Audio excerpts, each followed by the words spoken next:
शिकार बन गया और पूरा मार्शल वर्ल्ड अंधेरों में डूब गया। तभी आता है एक अनजाना अनुभवहीन पर दिल से सच्चा वॉरियर यान रेन। एक आखिरी पत्र के साथ निकलता है एक ऐसे सफर पर जो उसके लिए बन जाता है मौत और जिंदगी का खेल, जहां दुश्मन हर मोड़ पर उसका इंतजार करते हैं, लेकिन उसका जज्बा इंसाफ और आजादी का कभी नहीं टूटता। जब पूरी दुनिया छुपी हुई नफरत और झूठी राइटियसनेस से जूझ रही थी, तभी यान रेन उठाता है अपना खुद का झंडा, चेंग फेंग बैंग यानी राइड द ब्लेड क्लैन, और शुरू करता है एक क्रांति, एक जंग असली इज्जत और आजादी के लिए। तो कहानी की शुरुआत होती है एक नरेटिंग वॉइस के साथ, जो कि हमें बता रही थी कि नॉर्दर्न विल्डरनेस के मोयुन कल्ट ने साउथ पर अटैक कर दिया। ये इंसिडेंट 13 साल पहले हुआ था, जिसके चलते सेंट्रल प्लेन में मौजूद मार्शल वर्ल्ड तबाही के कगार पर था।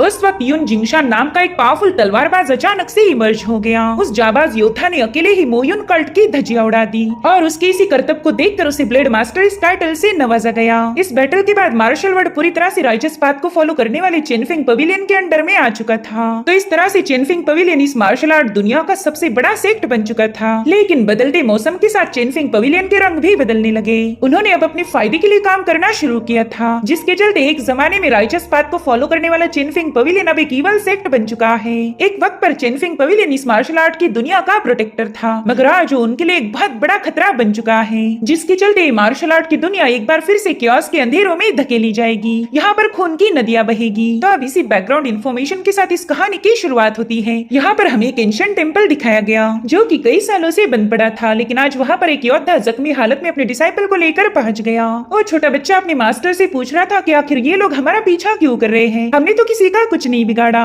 तो उसके मास्टर अपने एक स्पेशल सोर्ड जिसका नाम किंग है था उस बच्चे को सौंप देते हैं। वो कह रहे थे कि तुम्हें कुछ भी करके इस सोर्ड को गार्ड करना होगा। अगर मैं वापस तुम्हारे पास नहीं आया तो तुम मेरा इंतजार मत करना। मैं चाहता हूँ कि तुम यहाँ से सीधा चोंगशू टाउन चले जाओ। वेल, इस बच्चे का नाम था यान रेन। वो अपने मास्टर से कहता है कि मेरे माँ बाप तो बचपन में ही मारे गए, वो आप ही थे जिन्होंने मुझे पाल पोस कर बड़ा किया, मुझे सहारा दिया, और आज आप भी मुझे छोड़कर जा रहे हो। मुझे मौत से डर नहीं लगता। अगर वो लोग हमें मारना चाहते हैं तो ठीक है, हम दोनों मिलकर आखिरी सांस तक उनका मुकाबला करेंगे। मास्टर भी ये सुनकर काफी ज्यादा इमोशनल हो गए। वो भी अपने डिसाइपल को छोड़कर नहीं जाना चाहते थे, लेकिन अब अगर उन्हें अपने डिसाइपल को बचाना है तो ये कदम उठाना पड़ेगा। वो अपने दिल पर पत्थर रखकर उस टेम्पल से बाहर चले गए, अपने डिसाइपल को रोता भी लगता पीछे छोड़कर। और अब हम देख पाते हैं कि उस मास्टर को कई सारे लोगों ने घेर लिया है। वो कह रहे थे कि जल्दी से वो किंग है सोर्ड और उस बच्चे को हमारे हवाले कर दो। तो मास्टर ने तुरंत ही अपने एरो हेड को स्पिन करते उन लोगों पर हमले करना शुरू कर दिए। भले ही मास्टर अपने एरो हेड के साथ काफी अच्छे से उनका मुकाबला कर रहे थे, लेकिन वो अकेले पड़ने की वजह से उन पर कई सारे हमले हो गए। मास्टर को कुछ भी करके अपने डिसाइपल को बचाना था, जिसके चलते उन्होंने अपनी आखिरी सांस तक इन लोगों का मुकाबला किया।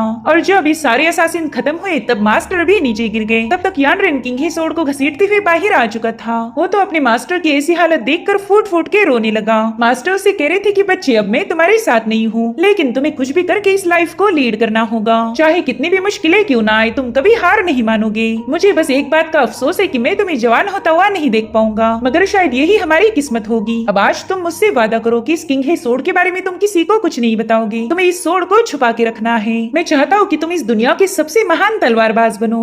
और इतना कहते साथ ही मास्टर ने अपना दम तोड़ दिया। यान रेन की तो मानो एक ही पल में पूरी दुनिया उजड़ गई थी, मगर अब उसे अपने मास्टर से किए हुए वादे को निभाना होगा। इसलिए उस नन्ही सी जान ने अपने मास्टर को दफनाकर किंग हे सोर्ड को भी उन्हीं की ग्रेव के पास छुपा दिया था। वो रोते हुए अपने मास्टर से प्रॉमिस करता है कि आज के बाद वो कड़ी मेहनत करके उनके सपने को पूरा करेगा। वो जरूर से इस दुनिया का सबसे महान तलवारबाज बन के दिखाएगा। जिसके बाद यान रेन अपने छोटे छोटे कंधों पर एक बहुत बड़ी जिम्मेदारी उठाकर चोंगशू टाउन की तरफ निकल पड़ा। वो कहता है, मास्टर, आपने मुझे चेनफिंग सोर्ड टेक्निक सिखाई थी, तो मैं आपकी उस लेगेसी को हमेशा जारी रखूंगा। और अब हमें सीधे 10 साल बाद की कहानी दिखाई गई, जहाँ पर हम देख पाते हैं यान रेन को, जो कि अब एक लकड़हारा बन चुका है। वो अपनी वुड कटिंग करते हुए कुछ लोगों की गॉसिप को सुन रहा था। वो लोग कहते हैं कि 13 साल पहले हमारी चेनफिंग पवेलियन के मास्टर ने इस दुनिया को बचाया था, तो सही मायनों में हमारे सेक्ट के लोग ही इस दुनिया के सबसे बहादुर तलवारबाज हैं। लेकिन आजकल तो कोई भी ऐरा गैरा आकर खुद को तलवारबाज बता देता है। भला सिर्फ तलवार उठाने से कोई तलवारबाज कैसे बन सकता? हमने तो ऐसे लोगों को अच्छा खासा सबक सिखाना चाहिए। जो सुनते ही यान रेन उसके पास पहुंच गया। वो कहता है कि हमारा चोंगशू टाउन सभी तलवारबाजों का घर है, इसलिए तुम चेनफिंग पवेलियन के लोग बेवजह किसी को परेशान नहीं कर सकते। अगर तुम लोगों में इतनी ही गर्मी है तो तुम अपनी स्किल्स मुझ पर ट्राई कर सकते हो।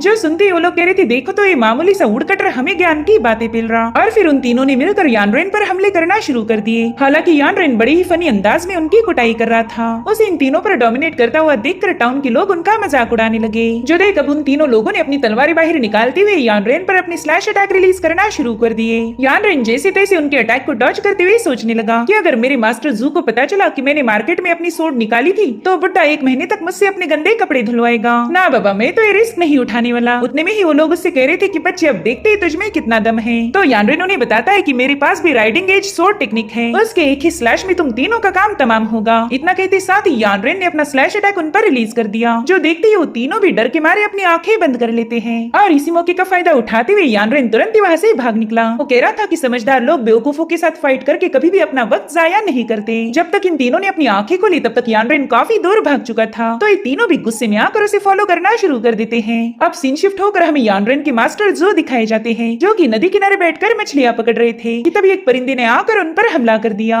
तो मास्टर जो तुरंत एक चट्टान पर सवार होकर पूछने लगे कि किसने मुझ पर स्नेक अटैक किया था। अगर तुम्हें फाइट ही करनी है तो तुम आमने सामने आकर मेरा मुकाबला कर सकते हो। और उतने में ही वो जिस चट्टान पर खड़े थे उस पर किसी ने स्लैश अटैक कर दिया। साथ ही साथ एक फीमेल कल्टीवेटर अपनी तलवार और डैगर लेकर उनके सामने पहुंच चुकी थी। मास्टर उससे कहते कि मैं तो कई सालों से सिक्लूजन में रह के प्रैक्टिस कर रहा था, इसीलिए मुझे मेरे दुश्मनों के नाम ठीक से याद नहीं है। तो बताओ फिर तुम किसकी बेटी हो। तभी वो बंदी सीधे जाकर उन पर हमला करते हुए कहने लगी कि बुड्ढे ज्यादा नौटंकी करने की जरूरत नहीं, तो अच्छे से जानता है कि मैं कौन हूँ। अब मास्टर के हाथ में कोई सोड तो नहीं थी, लेकिन वो एक पेड़ की टहनी का यूज करते हुए उसके अटैक को काउंटर करने लगे। उस बंदी ने मास्टर पर हमले करने की न जाने कितनी सारी कोशिशें की होगी, लेकिन मास्टर ने उसके हर एक अटेम्प्ट को फेल कर दिया। वो अपनी मामूली सी स्टिक से ही उस पर एक जोरदार हमला करते हुए उसे काफी पीछे पुश कर देते हैं। लेकिन तभी वो बंदी वहाँ पर अपना सोड से बना हुआ फॉर्मेशन एक्टिवेट कर देती है और अब पावरफुल स्पिरिचुअल एनर्जी से भरी हुई फ्लाइंग सोड मास्टर पर हमले करने के लिए रवाना हो गई, जिन्हें मास्टर काफी तेजी के साथ डॉज करते जा रहे थे। लेकिन तब तक उस बंदी ने वहाँ आकर उन पर एक जोरदार हमला कर दिया, जिसके चलते वहाँ पर एक ब्लास्ट हो जाता है। मास्टर कह रही थी, वाह तुम्हारी स्टार वीविंग सोड टेक्निक तो कमाल की है। मुझे तो कभी लगा नहीं था कि चिनफिंग पवेलियन की कमांडर खुद मुझसे मिलने आएगी। मेरे ख्याल से यान जियो ने तुम्हें यहाँ भेजा है। जिस पर वो कमांडर कहने लगी कि मैं यहाँ पर तुम्हारे साथ इंट्रोडक्शन राउंड खेलने नहीं आई, मुझे बस वो लेटर चाहिए जो कि तुम्हारे पोजीशन में है। वो लेटर मेरे हवाले कर दो और मैं चुपचाप से यहाँ से चली जाऊंगी। जो सुनते ही मास्टर उस पर अटैक करने के लिए रवाना होते हुए कहने लगे कि लड़की फिर तो तुम्हें डिसअपॉइंट होना पड़ेगा। वहीं दूसरी तरफ यानरेन इन तीनों कल्टीवेटर को अपने पीछे भगा रहा था, जिसमें पूरे टाउन में अफरा तफरी मच चुकी थी। उनमें से कोई कद्दू पर चलता है तो कोई छतों पर छलांगे लगाए जा रहा था, मगर फिर भी यानरेन उनके हाथ नहीं लगता। लेकिन काफी देर गुजरने के बाद फाइनली उन तीनों ने यानरेन को घेर लिया।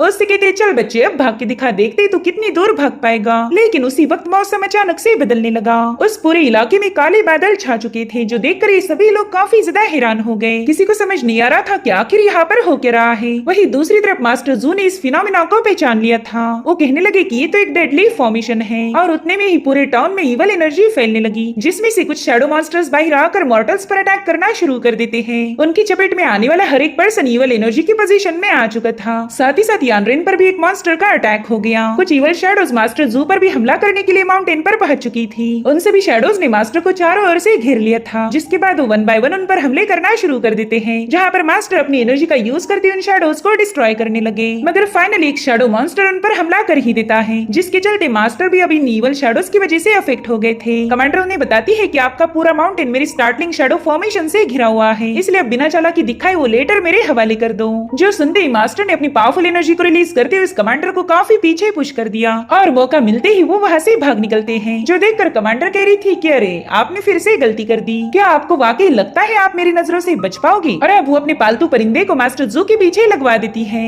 इधर यानरेन अपने दुश्मनों को पोक करके उठाने की कोशिश करता है, मगर वो सभी लोग बेहोश हो चुके थे। साथ ही यानरेन ये देखकर काफी ज्यादा हैरान हो गया कि उन इवल शैडोज के कांटेक्ट में आने वाला हर एक पर्सन बेहोश हो चुका है। यहाँ का नजारा देखकर यानरेन काफी ज्यादा पैनिक हो गया। साथ ही उसे अपने मास्टर जू की भी फिक्र हो रही थी, इसलिए वो तुरंत ही अपने घर की तरफ रवाना हो गया। जैसे वो घर पहुंचा वो देखता है कि मास्टर जू की हालत भी काफी ज्यादा खराब है। मास्टर सरप्राइज होकर कहने लगे कि बच्चे तुम पर तो कोई असर नहीं हुआ, जिस पर यानरेन बताता है कि हाँ इस बात से तो मैं भी काफी ज्यादा सरप्राइज्ड हूँ। शैडो मॉन्स्टर के अटैक की वजह से टाउन के सभी लोग बेहोश हैं, लेकिन मुझ पर तो उनका कोई असर नहीं हुआ। तो मास्टर से कहते हैं कि वहाँ पर पत्थर के नीचे मैंने एक लेटर छुपा के रखा है, जाओ जल्दी से उस लेटर को मेरे पास लेकर आओ। तो यानरेन अपने मास्टर की बात मानते हुए तुरंत ही उस लेटर को ऑब्टेन कर लेता है। मास्टर जू यानरेन को बताते हैं कि ये लेटर काफी ज्यादा इंपॉर्टेंट है, तुम्हें कुछ भी करके इसे ईस्टर्न सी में मौजूद शुआनजेन सेक्ट के लीडर ली सुवेई तक पहुंचाना होगा। यानरेन भी अपने मास्टर का ऐसा रवैया देखकर थोड़ा सा पैनिक हो गया। वो कहता है मास्टर मैं आपको काफी सालों से जानता हूँ, मैंने आपको कभी भी इतना परेशान नहीं देखा, क्या आप मुझे बता सकते हो यहाँ पर क्या हो रहा है। तो मास्टर से बताते हैं कि फिलहाल बात करने के लिए हमारे पास वक्त नहीं है, इस लेटर के डिलीवर करते साथ ही तुम्हें सब कुछ पता चल जाएगा। लड़के मेरी बात अच्छे से याद रखो, इस पूरी मार्शल वर्ल्ड का भविष्य इस लेटर में है, इसलिए तुम्हें अपने सफर में काफी ज्यादा केयरफुल रहना होगा। याद रखना ये लेटर गलती से भी किसी दुश्मन के हाथ नहीं लगना चाहिए, वरना ये पूरी दुनिया तबाह हो जाएगी। तब तक कमांडर का परिंदा वहाँ पर पहुंच चुका था, तो उसे देखते ही मास्टर समझ जाते कि अब कमांडर भी यहाँ पर आ जाएगी। इसलिए वो तुरंत यानरेन से कहते कि जाओ उस कुएं के अंदर कूद जाओ, उसके अंदर तुम्हें एक हिडन पैसेज मिलेगा जिसका यूज करके तुम टाउन से बाहर जा सकते हो। हालांकि यानरेन सोचता है कि मेरे मास्टर काफी ज्यादा घायल है, मैं उन्हें ऐसी हालत में मरने के लिए नहीं छोड़ सकता। साथ ही उसे किसी लड़की के हंसने की आवाज आने लगी, तो तुरंत ही वहाँ मौजूद पेड़ के पीछे छुप जाता है। कमांडर मास्टर जू से कहती कि वाकई तुम तो काफी ज्यादा शातिर हो, शायद इसी वजह से तुम मेरे मास्टर यानजियो के मास्टर थे। सच बताओ तो मेरे मास्टर यानजियो तुम्हारी काफी ज्यादा रिस्पेक्ट करते हैं। देखो ना, तुम मेरे शैडो स्ट्राइकिंग से घायल होने के बावजूद भी अपने घर तक पहुंच पाए। वहीं पर यानरेन चुपके से उसकी सारी बातें सुन रहा था। वो यानजियो का नाम सुनते ही थोड़ा सा चौंक जाता है, क्योंकि यानजियो फिलहाल